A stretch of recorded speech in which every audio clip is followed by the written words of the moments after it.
வீணாக்கா,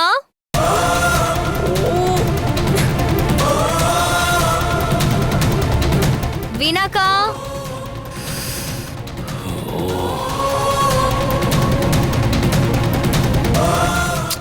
வீணாக்கா, பாத்தீங்களா பெரியவரே, எவ்வளவு அன்பா கூப்பிடறான்னு? இவதான் போன் பண்ணி வர சொல்லிருப்பான்னு நினைக்கிறேன். எவ்வளவு திமிர் இருக்கணும். உயிர் தோழிய கூப்பிடுவாங்கல்ல, அப்படி கூப்பிடுறா பாருங்க. வீணாக்கா, பாருங்க. அத கூப்பிடுறால, போ போய் பேசு. மாமா, நீங்க என்ன சந்தேகப்படல, உன் மேல எனக்கு கோவம் இல்ல. அப்படி சொன்னாதான் நான் போவேன், இல்லைன்னா நான் போக மாட்டேன். வீணாக்கா, என்ன பண்றீங்க? ஐயோ, கூப்பிடுறா பாரு, கூப்பிடுறா பாரு.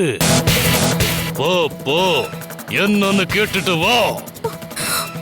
மத்ததெல்லாம் வந்து பேசிக்கலாம். நான் போக மாட்டேன். இப்ப போறியா இல்லையா?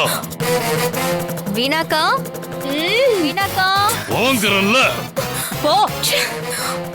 வீணாக்கா. ஏய், என்ன எதுக்கு இத்தனை தடவை கூப்பிடுற? என்ன வேணும் உனக்கு? என்னக்கா இவ்ளோ கோவப்படுறீங்க? உள்ள ஏதாவது பிரச்சனையா? இப்ப என்ன வேணும் உனக்கு? அத மட்டும் சொல்லு. சரிக்கா, சொல்றேன். பெரிய மாமா ஏதோ வெளிய வேலையா போயிருக்காரு. சாப்பாடு எடுத்து ஹாட் பாக்ஸ்ல வைக்கணும்னு சொன்னீங்களே, அதான் மாமா எப்ப வருவாருன்னு கேட்டுட்டு போக வந்தேன். வீணாக்கா, எப்ப வருவாரு? அட பெரியயா, வந்துட்டீங்களா? அக்கா, ஐயா உள்ளதா இருக்காருன்னு சொல்ல வேண்டியதானே? அப்போ எதுக்கு சாப்பாட்டை ஹாட் பாக்ஸ்ல வச்சுக்கிட்டு? பெரியயா, நீங்க சாப்பிட வாங்க. சாப்பாட்ட சூடாவே வைக்கிறேன். நான் வெளியிலேயே சாப்பிட்டுட்டு வந்துட்டேன். எனக்கு சாப்பாடு வேண்டாம். பெரியயா,